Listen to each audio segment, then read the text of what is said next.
সম্মানিত ভাই এবং বোনেরা আসসালামু আলাইকুম। আশা করি আপনারা সবাই ভালো আছেন। তো আমি আজকে আমাদের মুরগির গাম্বুরো ভ্যাকসিনটা দেব। তার কারণ গাম্বুরো ভ্যাকসিনটা কিন্তু আমাদের ব্রয়লার মুরগির জন্য কিন্তু খুবই গুরুত্বপূর্ণ। সেক্ষেত্রে শুধু যে ব্রয়লার মুরগি কথা কিন্তু এমন না, তার কারণ ফার্মি মুরগি, সোনালী মুরগি, লেয়ার মুরগি, আপনি যে মুরগিটাই পালন করেন না কেন, দেশি মুরগি বাদে আপনার সব মুরগিকেই কিন্তু এই গাম্বুরা ভ্যাকসিনটা করা উচিত। আর যেহেতু আমরা ব্রয়লার মুরগিটা বাণিজ্যিকভাবে পালন করি, যেহেতু মুরগিগুলো অনেক থাকে, তো সেক্ষেত্রে যদি আপনারা গাম্বুরা ভ্যাকসিনটা দেন সেক্ষেত্রে কিন্তু দেখবেন যে ইনশাল্লাহ আপনার মুরগিগুলো কিন্তু ভালো থাকবে। আর মুরগিগুলো ভালো রাখার জন্য, এবং আমি বলবো যে শুধুমাত্র যে গাম্বুরা ভ্যাকসিনটা দেবেন কথা কিন্তু এমন না, সঙ্গে সঙ্গে কিন্তু রানীক্ষেত ভ্যাকসিনটাও কিন্তু দিতে হবে। আর আমি বলবো যে আপনি যদি শুধুমাত্র ব্রয়লার মুরগিটা লালন পালন করে থাকেন সেক্ষেত্রে আমি আপনাদেরকে বলবো যে 3টা ভ্যাকসিন দিলে ইনশাল্লাহ যথেষ্ট। প্রথমে কি দেবেন? প্রথমে রানীক্ষেত ভ্যাকসিনটা দেবেন। রানীক্ষেত ভ্যাকসিনটা আপনি 5 দিনে দেবেন। তারপরে গাম্বুরো দেবেন। গাম্বুরো 12 থেকে 13 এর মধ্যে আপনারা দিয়ে দেবেন। তারপরে রানীক্ষেত ভ্যাকসিনটা দেবেন আবার 20 থেকে 22 বা 21 দিনের মধ্যে আপনারা কিন্তু রানীক্ষেত ভ্যাকসিনটাও কিন্তু খুব সহজে আপনারা দিয়ে দিতে পারবেন। দেওয়ার কিন্তু একটা নিয়ম, এই যে আমার হাতে যে পানিটা দেখছেন, এটা কিন্তু এই পানিটা কিন্তু আমরা যেহেতু পানিটা গরম করে নিয়েছি বা ফুটায় নিয়েছি, যেহেতু ওই যে বাচ্চাদের আপনারা যখন ওই যে গুঁড়া ওষুধটা যেভাবে আপনারা এই পানির সঙ্গে মিক্সড করে আপনি বাচ্চাদের ওষুধটা গুলান বা ওষুধটা মিক্সড করেন, সেইভাবে কিন্তু আপনারা এই ওষুধটাও কিন্তু মিক্সড করতে হবে। সেটা হচ্ছে গরম পানি ঠান্ডা করে নিতে হবে। সবচেয়ে ভালো হয় যদি আপনারা এই পানিটা যদি কিনে নিয়ে আসতে পারেন তাহলে কিন্তু হয়ে যায়। আর পানিটা কিনে নিয়ে আসলে পরে ইনশাল্লাহ সেটাও হবে, বা আপনারা বাড়ি থেকে একটু ফুটায় নিতে পারেন। তো আমি কিন্তু পানিটা নিয়ে নিয়েছি। তো এই পানিটা আমি কিন্তু এখন এই মুরগিকে ভ্যাকসিন দেওয়ার জন্য কিন্তু আমি এই পানিটা রেডি করে রাখছি। তো আপনারাও কিন্তু এইভাবে নিতে পারেন। আমি যেহেতু পানিটা কিনে নিয়ে আসি না, আমি জাস্ট পানিটা কিন্তু গরম করে নিয়েছি, ফুটায় নিয়েছি। তো আমার হাতে যে ভ্যাকসিনটা দেখছেন এটাই হচ্ছে গাম্বুরো ভ্যাকসিন। এই গাম্বুরো ভ্যাকসিনটা কিন্তু আপনারা সরকারি অফিস থেকেও পেয়ে যাবেন, কিন্তু আপনি আবার বেসরকারিভাবে পেয়ে যাবেন। তো আমরা যেহেতু বেসরকারিভাবে ওষুধটা কিনে নিয়ে আসছি, আমরা যেহেতু সরকারি ওষুধটা পাইনি, এই জন্য আমরা বেসরকারি ওষুধটা নিয়ে আসছি। তো এই হচ্ছে সেই ওষুধটা।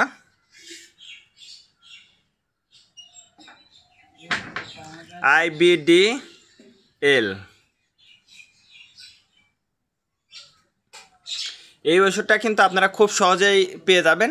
তো এই ওষুধটাই কিন্তু আমরা এখন মিক্সড করব। তো আপনারা যারা বিশেষ করে ব্রয়লার মুরগি, ফার্মি মুরগি, সোনালী মুরগি, আপনি যে মুরগিটাই পালন করেন না কেন সেক্ষেত্রে কিন্তু আমি আপনাদেরকে বলবো যে অবশ্যই আপনারা গাম্বুরো ভ্যাকসিন এবং রানীক্ষেত ভ্যাকসিনটা কিন্তু আপনারা কমপ্লিট করবেন। তার কারণ কমপ্লিট করাটা কিন্তু খুবই আপনাদের জন্য জরুরি। আর এই গাম্বুরো কিন্তু আপনার যদি ব্রয়লার মুরগির একবার হয়ে যায় সেক্ষেত্রে কিন্তু আপনার লসের সম্মুখীন হতে পারে। এই জন্য অবশ্যই আপনারা এই বিষয়টা মনে রাখবেন যে আপনি অল্প দেন, 4টার বদলে আপনার 3টা দেন, তাও কিন্তু আপনাকে কিন্তু এই গাম্বুরো ভ্যাকসিনটা কিন্তু দিতেই হবে। আর রানীক্ষেত ভ্যাকসিনের বিষয় অবশ্যই আপনারা সচেতন হবেন। আর বিশেষ করে শুধু যে গাম্বুরা ভ্যাকসিনের ক্ষেত্রে কথা কিন্তু এমন না, আপনি যে ভ্যাকসিনই দেন না কেন অবশ্যই ভ্যাকসিনের বিষয়ে আপনাকে সতর্ক হতে হবে। তার কারণ ভ্যাকসিনটা কিন্তু আপনার মুরগির জন্য খুবই খুবই গুরুত্বপূর্ণ। তো আমরা কিন্তু এই ভ্যাকসিনটা কিন্তু আমাদের গুলানো হয়ে গেছে। তো আমরা এখন মিক্সড করব, সেটাও কিন্তু আমি আপনাদেরকে দেখাচ্ছি। আপনারা যদি সঠিক নিয়মে সঠিক পদ্ধতিতে যদি আপনারা মিক্সড করেন তাহলে দেখবেন যে ইনশাল্লাহ আপনার মুরগির এই রানীক্ষেত গাম্বুরা ফেরত আসবে না। তার কারণ গাম্বুরা হলে কিন্তু আপনার খামার কিন্তু ধ্বংস হয়ে যেতে পারে, সেটাও কিন্তু আপনাকে অবশ্যই মনে রাখতে হবে। যেহেতু আমরা 2 জন মানুষ ভ্যাকসিনটা দিব, তো এই জন্য আমরা কিন্তু 2টা ডোফায় নিচ্ছি অর্ধি করে, যাতে দ্রুত কাজ আমাদের শেষ হয়ে যায়। তো চলুন এখন আমি আপনাদেরকে দেখাবো যে কীভাবে আমরা রানীক্ষেত গাম্বুরা ভ্যাকসিনটা সঠিক নিয়মে দিই। তো দেখুন আমরা কিন্তু আমাদের মুরগিগুলো কিন্তু সম্পূর্ণ মুরগিগুলো কিন্তু আমরা এক জায়গায় জড়ো করে রাখছি। তো সেটা হচ্ছে আমরা এই জায়গাটা কিন্তু জড়ো করে রাখছি। দেখুন এই মুরগিগুলো কিন্তু এই জায়গায় আছে। তো আমরা এই মুরগিগুলোকে কিন্তু এখন ভ্যাকসিনটা দিব।